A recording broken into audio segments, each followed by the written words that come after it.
Watch us fight all through the night, deep in the heart of Texas. The trailer park is nice and dark, deep in the heart of Texas. That drinks his brew and he spits his chew, deep in the heart of Texas. The TV blares, but no one cares, deep in the heart of Texas. Here we go! Welcome back to BWAAA, a King of the Hill Rewatch podcast. I am Mike. And I'm Rusty. There he is. Rusty, we are here for Season 1, Episode 4, and it is entitled... Actually, I don't think I had this one written down. I didn't either. That's why I asked you. It was something... Oh, yeah, something about Willie, I think is what it is. Yeah, something it's about Hank, Willie. Hank gets the willies. Yeah, Hank gets the willies. That's what it is. There you go. We are the foremost authorities. There we go. So we start this one out with what we don't know yet is a dream, and it's at Willie Nelson's Pedernales Club. Is that Pedernales? Pedernales, something like that, yeah. Pedernales Club. I don't know what that means. Yeah, what does it say? No spitting, no fighting, no gambling. Spitting, no fighting. And then when it had gambling, it had parentheses with like a he, ha, ha in the middle of there, yeah. Yeah, for those that don't know, Willie Nelson got in some real trouble with the IRS for a while. Yeah, he had some real big IRS issues. He actually, while he was in trouble with the IRS, he wrote a whole album. The IRS, the album was titled something about the IRS. It was like the IRS. Right. Oh, the IRS can't take my memories or something like that. Yeah, something along those lines. I did look up Pedernales. There's no way I'm saying that right. It says it is in Gillespie County, Texas. Okay. It is the county seat for Fredericksburg. Oh, okay. I don't know. Okay. All right. Also on that sign, it says no more than 12 in your foursome. Yeah. So enjoyed that. So we see Hank playing golf with Willie Nelson. Yep. The synchronicity and their tee off. They tee off together. Dead solid perfect, they both say, and then they sit down to drink their Alamo beers, and then the funny thing I've thought about is when they chucked it into a recycling bin, right. Not on the ground or in a trash can. It had the recycle symbol on it. Right into the recycle bin. Which is speaks to Willie Nelson, I guess. More about Hank than Willie, I think, on that one. Sure. And then Willie wants to jam, and so they have this perfect jamming moment, and this hummingbird is just kind of around them. It's just this beautiful it's just summer. like a little serene moment for them. Yeah. And then all of a sudden you start hearing clang, clang, clang, and Hank wakes up, and it's Bobby strumming on Hank's guitar, beating on it, just beautiful beating the hell out of it. guitar. Yeah. So we go straight to the credits, and as the keeper of the flame here, I want to let you know, no yell, no bell. No yell, no bell on this one. We had the straight credits. All right. And then we're still in Bobby's room. Hank's, hey, have you lost your mind? Bobby said, I could have been naked. You need to. Yeah, I could have been naked. You could have knocked. Naked. And he's standing on his bed doing this Elvis arm swing, just beating the crap out of this antique guitar. And Hank is really upset because this is Betsy. This is Betsy the guitar. Yeah, the guitar he even took to prom. Mm-hmm. Yeah. Betsy is not a toy. She's a 1963 gilded solid top. And then he finds out that the guitar smells like cheese. Yeah, and then Bobby, he's got this poster of what is Celery Head, which is a parody, of course, of Carrot Top. Yeah, and he talks about Eddie Cheddar. That's what he says. He says, right. I'm Eddie Cheddar. Because his dad was saying the guitar smelled like cheese. Prop comic. Yeah, he's a prop comic. And then he talked about a prop comedy about the shoe. Yeah. You got that written down there? Yeah. I don't know what exactly he said. He said, oh, no, I don't have the joke about that. Oh, you don't have the joke? No, he said that he attached a shoe. Oh, yeah. He glued a Kleenex box to a shoe and said, you got a runny nose. Yeah. And Hank just looks at him and goes, what is a celery head? What is a celery? Yeah, and then he said, that's not comedy. Yeah. That's not a joke, son. That's a good waste of glue. Yeah. And then Bobby proceeds to tell him how Celery Head makes $3 million a year. Yeah, how's that green-haired freak make $3 million a year? He must have got that wrong. People don't pay money to see things like that. Yeah, which they do. We paid. Sure. You paid money for us to go see Sure, something a that's lot right, worse than that's a right. cheddar guitar. And then Hank tells him, which I thought was really weird that he brings up this performer and he goes, now Robert Klein, that's something people pay money That's for. something- Robert Klein, what the hell? Anyway, woke up Peggy and tells him that some green-haired freak told our son to rub cheese on my guitar. And Peggy is, that's at Celery Head. I saw him on Entertainment Tonight. Yes. He makes $3 million a year. And he just can't believe that somebody would pay that much. And then he starts ranting about how Bobby woke him up from golf dream That's number right. 3. Golf dream number 3. He, the funniest thing to me in King of the Hill is some of the little short asides, just stuff that just throwaway stuff, right? Yeah. So like this one where Luann walks out, and he goes, "Good Lord, put on some pants." And she says, "I'm wearing shorts." He goes, "Bah, don't scare me like So that." scary like that. And but that's the funny thing is he always acts so taboo about her when she's Yeah. in a towel or something Yeah. like that. But she barely wears any clothes as a character. Yeah, anyway. that's true. That's true. Anyway, he starts talking about how Bobby chipped Betsy's bridge and woke him up from Willie Nelson golfing dream number 3. Peggy's just there to calm him down. It's just wood and wires. And then he starts. He gets really like emotional about it. I love this guitar. Do you That's right. understand? You understand what I mean? Do you know what love is? Well, I love my family. He said, "Yeah, exactly. That's the That's the kinda kind of love love I have for this guitar." That's right, that's right. And he was mad too. You can see all the emotion in him. Yeah. And then again, what I thought was weird for Hank, he's going to go back to bed. Everybody's up. It just seems like Hank's the guy that ought to be up before everybody else. everybody. Yeah. Well, I'm going back to bed. And then he asked Peggy if she's going to come. She said, "Nah, I wouldn't want to make Betsy jealous." And then again, one of the little asides, you hear Hank off in the next room, headed towards the bedroom, and he goes, "Luann, don't sit like that." So we get Bobby out on the lawnmower. He's out in the backyard on Hank's riding lawnmower. Hits the brake release. Well, and before that, you hear him saying, Oh yeah, he's imitating his "I dad. Yeah. sell propane and propane accessories. Shut up, Dale." Yeah. Shut up, Dale. That was my favorite one. Yeah. Shut up, Dale. And then he slowly, very slowly, runs into Hank's truck. Extremely slowly, like with enough time for Yeah. Bobby to hop off, or even just all you do is just reach down and hit the Right. brake. He stop literally it. could have just Yeah, gotten could in have front of it. It gotten would in have front been of it. fun. Would have been over with. Hank, this wakes Hank up again. He's startled and he says, Well, you know what? Hold on before we go any further. You know what kind of Yeah. startled me? That Hank's yard would have that much of a role to it. You Sure. think that Hank Hill, being the guy who's got the primo lawn, would have it leveled out there perfectly. "Yeah, you think he'd be graded better." Yeah. Anyway, it wakes him up and he's startled by saying, "No, Willie, that's a one-way street." And then Yeah, because he that's hears what him wakes hit. him up. Yeah. And he asked Bobby what happened to his truck. Bobby's response is, "Your mower hit it." Yeah, your mower hit it. Like he didn't have anything to do with it. And then Hank talks about sending his mower to one of those children's psychiatrists. All right, next thing we see is Peg and Luann out pitching the ball back and forth. Oh, she's throwing heaters right at Luann. Luann's like, "Come on, chill out." Yeah. She's busting her hand up. Yeah, and this is when you kind of figure who Peggy is. Like this is the first mention of her playing softball or being she does that big wind-up pitch. And Yeah, that sort she of kind thing. of alluded to it when she kick-started the car for That's them true. in That's the true. Order the Arrow episode. But this episode really shows that Peggy Hill is a tomboy. Yeah. I feel like she's like a tomboy, 100%. and she's burning her. Like she's not just throwing the ball; she's Yeah. like hammering the ball. And she's got a good Luann. solid stance with those 16 Oh, yeah. triple E's too. Yeah, good solid stance. She could lean all the way forward, all the leverage. Luann says, "If I break another nail, I'm going to fail my manicure final." Yeah. So she has to ease up a little bit.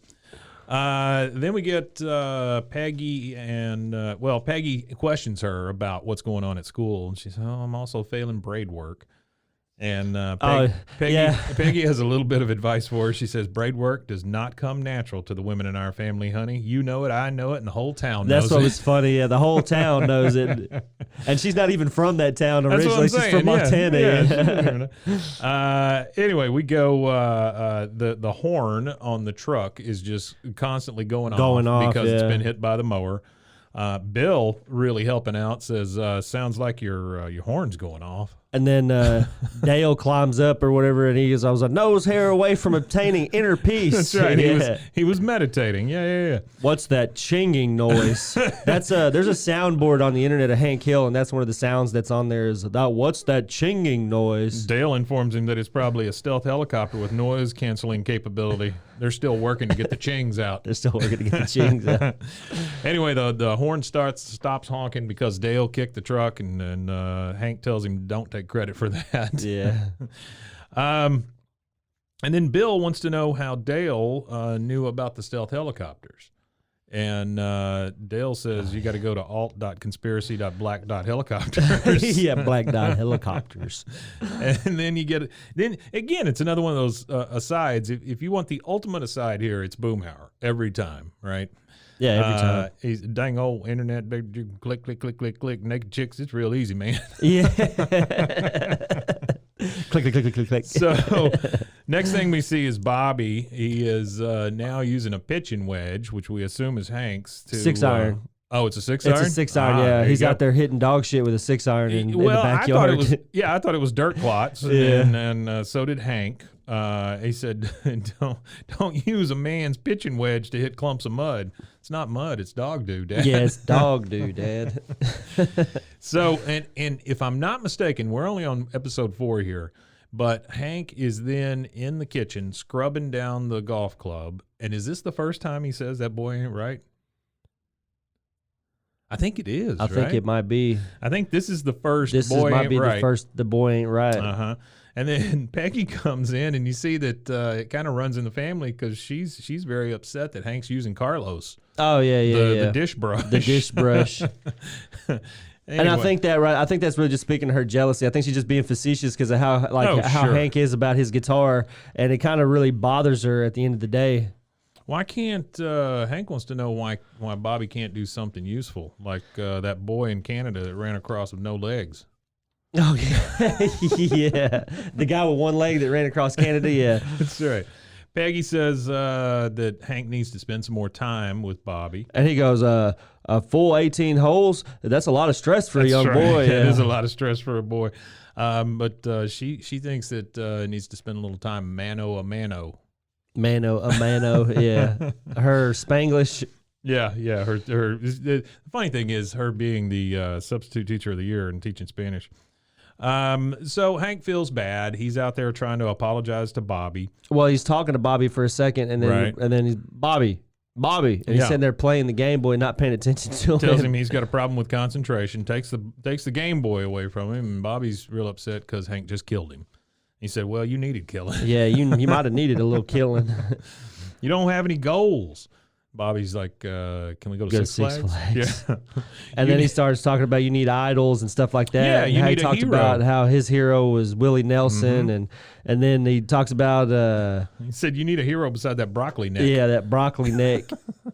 And then he says, "Well, who are your heroes, Bobby?" He said, "Oh, Eddie Stilson. He got to level 16 on Scream Ninja." That's right, Scream Ninja. And then he starts talking about Howard Adderley or whatever it is, or Hank said you're going to end up like that Jason Adderley son. Hank is real worried about him ending up like Jason Adderley. And then it shows they're sitting there playing Howard Adderley. They're sitting there playing cards. Jason Adderley's the dad. Yeah. So they're playing cards or whatever, and then Hank gets up to look for the bathroom. He's, "Oh, I'm bursting." And then he goes and grabs and opens the door, and he says, "Oh, I'm sorry." And it was a kid at a computer that looked like a damn alien. He did look like an alien. Didn't have any hair. He was all green. Yeah. They did really good to I guess that's the early stereotypes of what a video gamer was back then. Yeah, back then a video gamer was like you're a extreme nerd back then if you play games, whereas now it's like a cultural thing.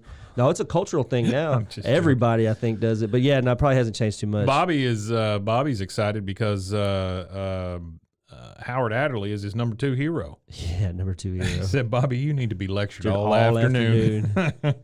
So, anyway, he ends up taking Bobby golfing. Well, he takes the guitar with him, too. And then he tells Bobby... He straps Betsy into the seatbelt. He tells Bobby specifically, sit in the middle, put Betsy in front of the airbag. Bobby is on his way to go golfing with his dad, and he asks him about who his heroes are. And, of course... Hank is talking about Willie Nelson, how he grew up in Texas. He loves golfing and playing guitar. And Hank grew up in Texas. He loves golfing and playing guitar. He had trouble with the IRS, and I must have spent 6 hours on that 1040 form. Easy my ass. Easy my ass. So he asked Bobby who his hero is, and he says Willie Nelson also. And he's just like, well, you're just saying that because I said Willie Nelson. He said, no, Dad, he's alternative. Yeah, he said, he's got long hair, Dad. He's alternative. He's not alternative. I followed him, and he starts naming all the genres of music. He said, you take that back. I followed him from country and western to country to adult contemporary, and that's as far as I'm going. But the fun fact on that is actually Willie Nelson has never created an album underneath the adult contemporary genre. Yeah. All his albums have been either country or What about blues. Stardust? Stardust is adult contemporary, isn't it? Because it's like standards.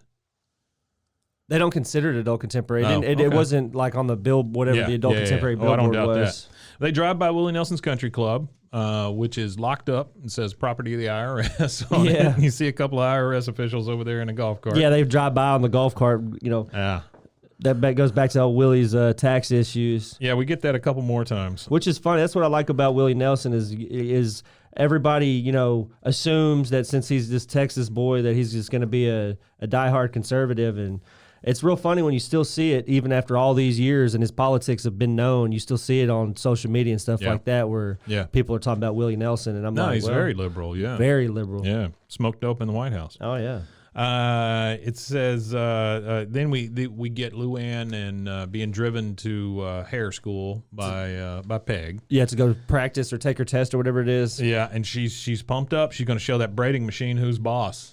But she gets in there and quickly gets caught up in the braid. And I was really impressed with how she managed to do that because she braided it all the way to the floor and her hands were stuck dead in the center of it.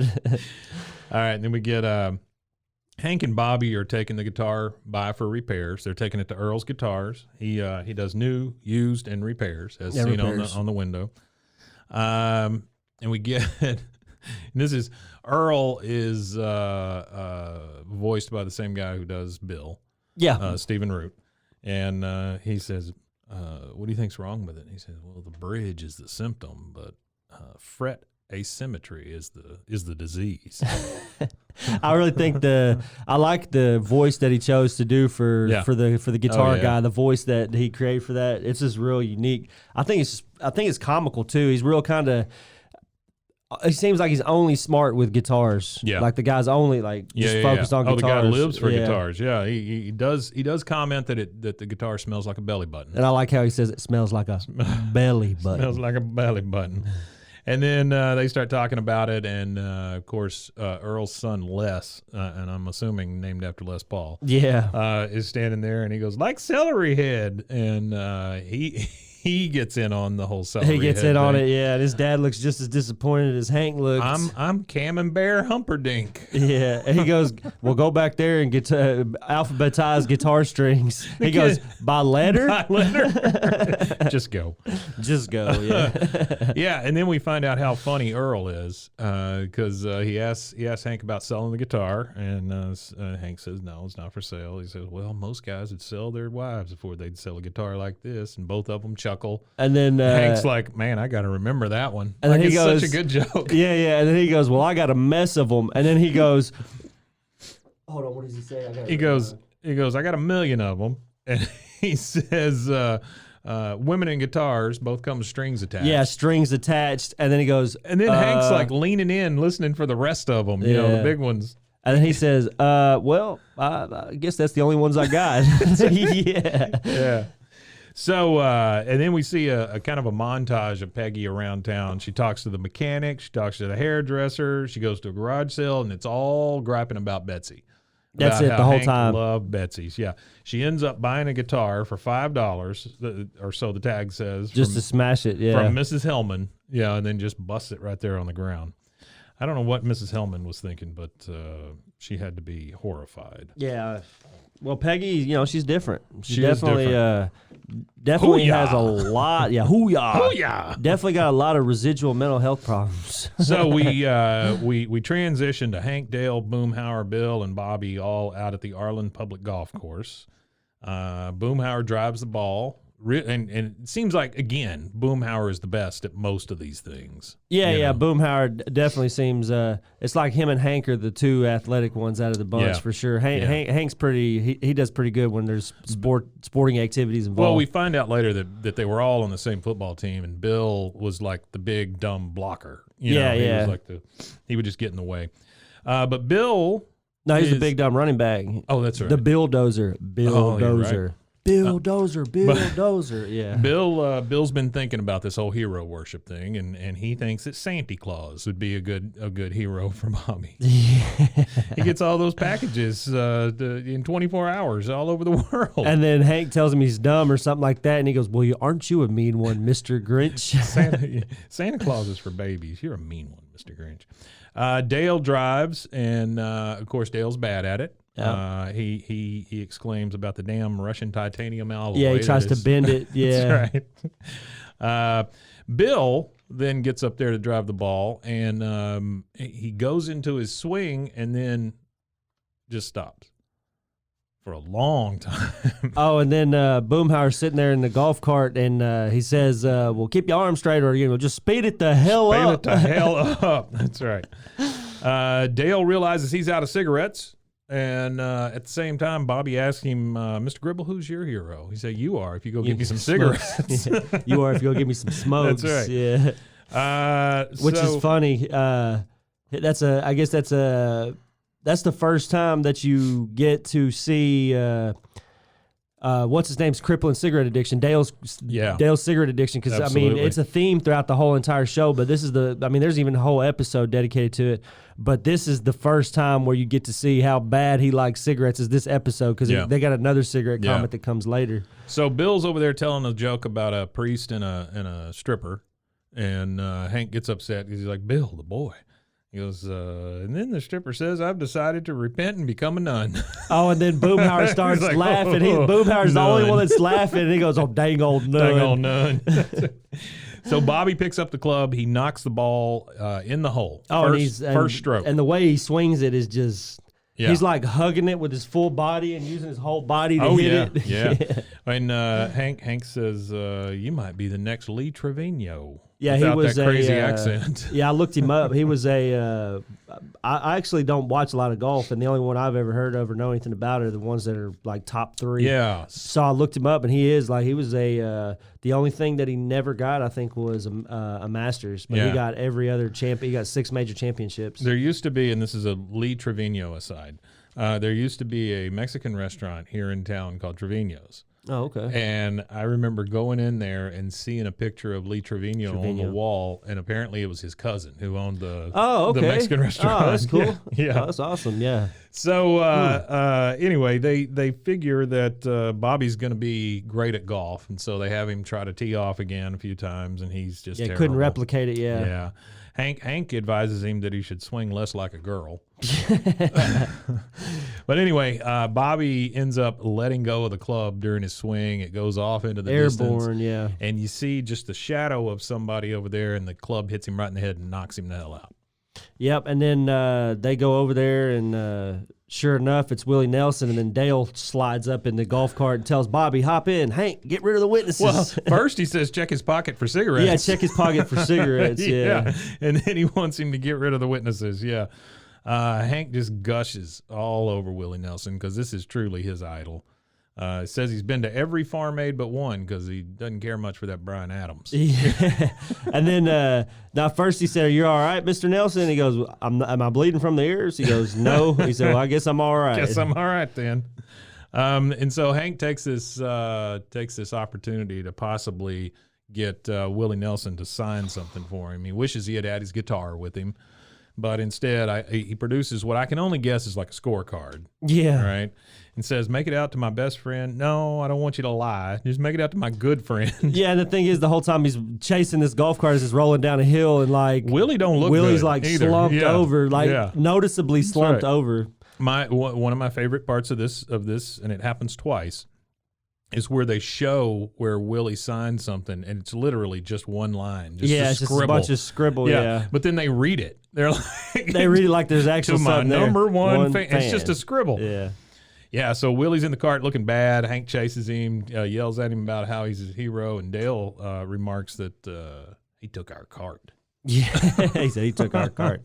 Well, he did. He hopped in the cart and drove off in their cart. Yeah, he just took off. So we're back at the Hill residence, and apparently Hank had been telling Peggy all about what happened, and Peggy was like, "Was he bleeding from the ears? No. Well, he must be okay then." Yeah, that's a great callback. Yeah, I'll follow up on it. Yeah. Yeah, and so Hank is really upset because, this has happened, and this is his idol, and, he was supposed to meet Willie Nelson. They were supposed to go out on tour together, and then they were supposed to open a chicken franchise. Yeah, they had a bunch of ideas for everything, yeah. Now how's that going to happen? Bobby hears how Hank is really disappointed in him because he's outside sitting in the front yard, and so he's trying to do something to make up for it. So Les from the guitar store comes up and asks, "Are you Hank Hill?" And he goes, "Yes." And so he takes the guitar from the kid, takes off on his bike, and we find out that he's headed to Willie Nelson's house. Yep, I'm not sure how he was able to get from Arlen to Abbott, but he got there. Yeah, he found him. I know he did hit a bump, and he knocks the guitar. We're not gonna tell Dad about that one. I'm not telling Dad about that one. Yeah. But he gets there, and Willie's house is all chained up. Because it's property of the IRS. And so Bobby hears some strumming or some beeping and booping coming from outside a trailer out in front of Willie Nelson's house. And so he goes over and finds Willie Nelson playing on a Game Boy, and asks him if he's playing Ben Crenshaw's Turbo Golf. Ben Crenshaw's Turbo Golf. Yeah. So Bobby gives him some tips on how to play, how to do better. And one of my favorite things that's ever happened in King of the Hill. Oh, this exchange between Willie Nelson and Bobby. Yeah, I really like this exchange too. All right, so you get Willie Nelson who says, "Hey, you're the kid that rakes my lawn." Bobby says, "No, I'm the kid who hit you in the head." Willie says, "With a rake?" Bobby says, "No, with a golf club." He says, "You've been raking my yard with a golf club? I want my quarter back." I want my quarter back, yeah. So he's paying some kid to rake his yard for a quarter. For a quarter, yeah. Right. So Bobby ends up calling Hank from Willie Nelson's house because he said, "Hey, Willie wants you to come over." And then he goes, "You're teasing a gorilla in the monkey house, You're teasing a gorilla in the monkey house." And Willie comes on the phone and says, Willie Nelson comes on, and Hank is like, "Oh, God, I'm so sorry."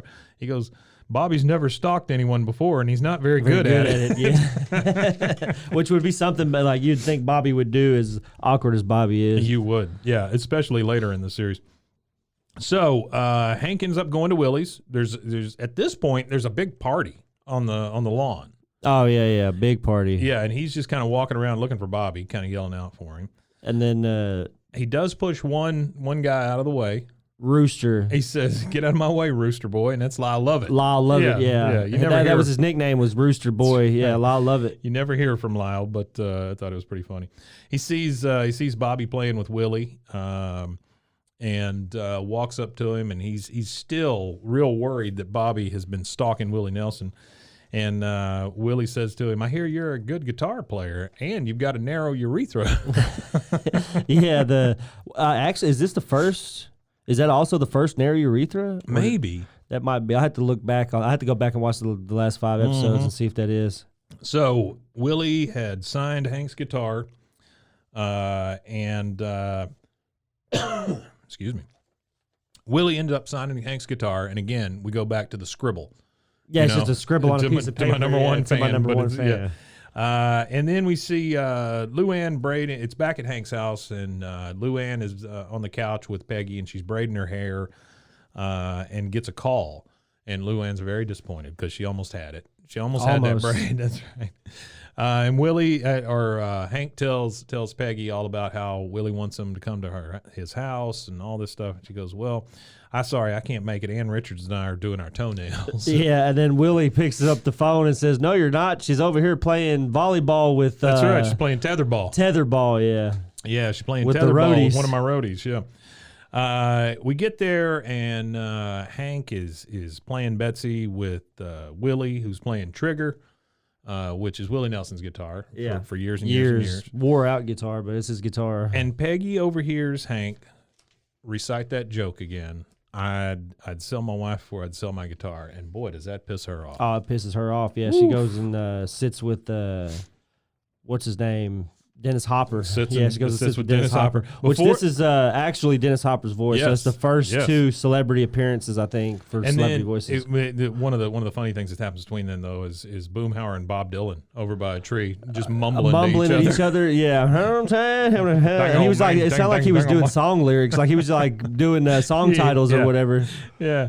And then you see Bill and Dale criticizing some girl. I thought maybe the girl was somebody, but I guess it's just a girl at the that's party. my favorite scene out of this because it reminds me of my dad pouring his beer as a kid, and like he hated when he would go somewhere and they'd have way too much foam on it. He goes, I pay for beer, not foam. That's right. And what they said, angle the glass, you're blowing it, nothing but foam. And she gets it fine. She just and it's a good off. beer. Yeah, it's a good beer. She didn't pour a bad one. She just walks off, and they both just like, yep. That's it. So then we see Dennis Hopper sitting on a picnic table with Peggy. Dennis Hopper is just going to town on some watermelon. Like, I mean, absolutely, going to town almost on some obscenely, watermelon. Yeah. And he's talking to Peggy. He said, Peggy, let's drive to Mexico. Yeah. Peggy's griping, and she says, she's talking about Hank, kind of under her breath. She says, Los mariachis son diablos. Yeah. Guitar playing fool. Dennis says, he didn't treat you right. You want me to kick his ass? She says how sweet he is, but she goes, you're sweet, Dennis Hopper, but Hank would flatten you like a bug. Yeah, Hank would flatten you like a bug. So we're back at Willie, and he's complimenting Bobby,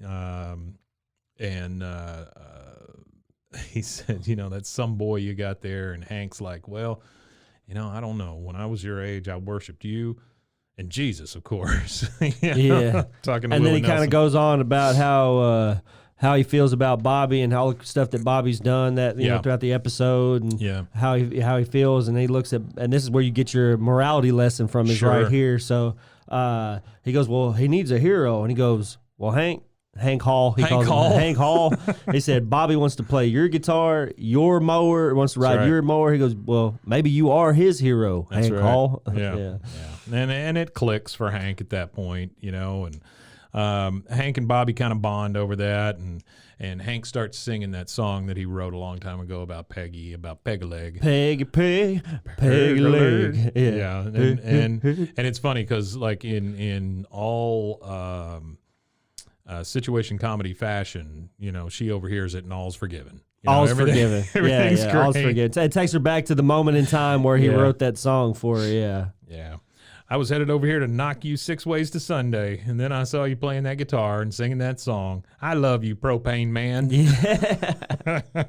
Oh, heck. And that's the thing that made me laugh too at the very, very beginning of the episode with Willie Nelson, when he's sitting there with Willie, and Willie mentions, "Oh, well, I wish I could sell propane and propane accessories too." That's right. Yeah, I wish I could be a propane salesman. Well, it's funny. Time's funny over there. Oh yeah. So one of the last things we see is Willie's sitting there and he's getting his hair braided by Luann. And he talks about how she braided it perfect, but next time ease up on the glitter spray. Ease up on the glitter spray, right. Yeah. That's right. So we get our credits, and again, unique after credits during credits scene here. Yeah. We get Hank and Willie just sitting there strumming and kind of BSing with each other, and then in the background we see Ann Richards playing tetherball. Yeah. Which Ann Richards was the Democrat. Ann Richards was the governor. Well, she was the Democratic governor of Texas. Yeah, she's the one last Democratic governor of Texas. She is the one that brought us the lottery.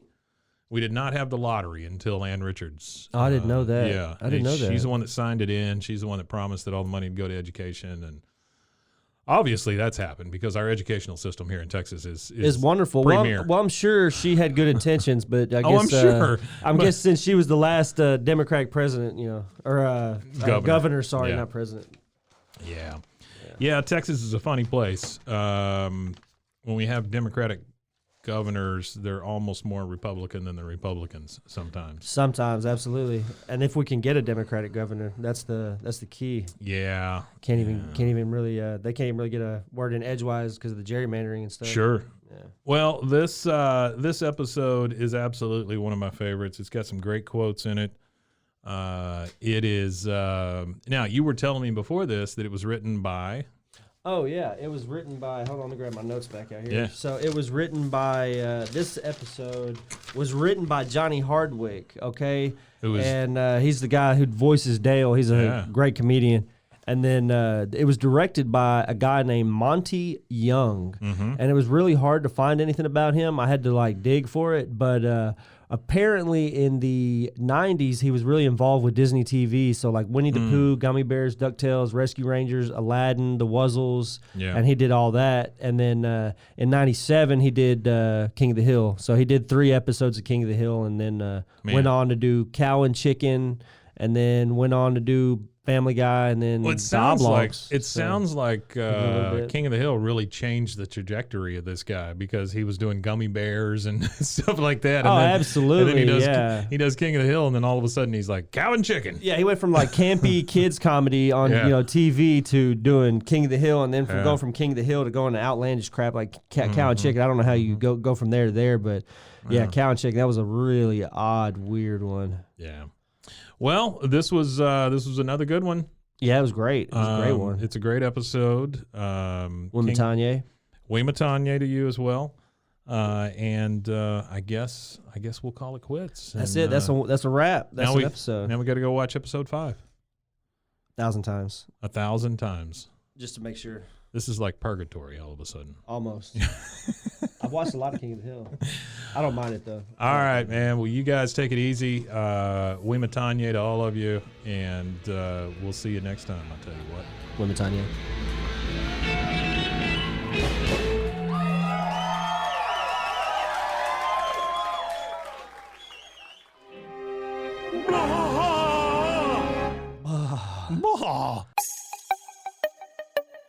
This has been a Rogue Media podcast.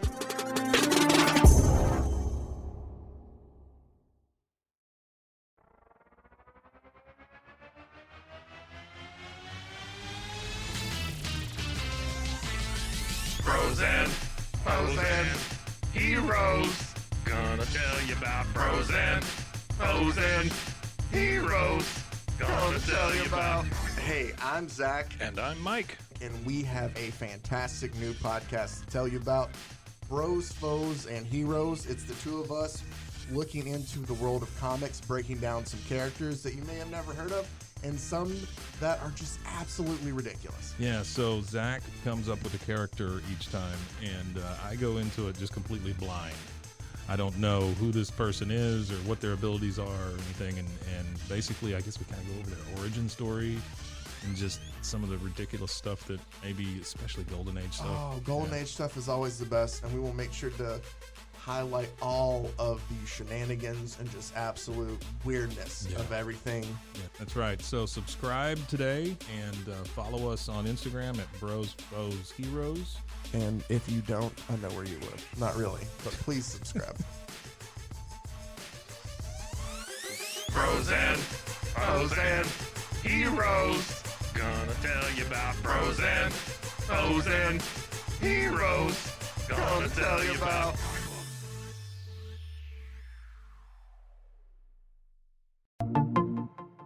Welcome to One Star Rewind, a new podcast about those dreaded one-star reviews that every business owner hates to receive, but yet every customer loves to read. During this podcast, we will peel back that one-star review to better understand how it happened, when it happened, and what the business owner is doing after receiving that one-star review.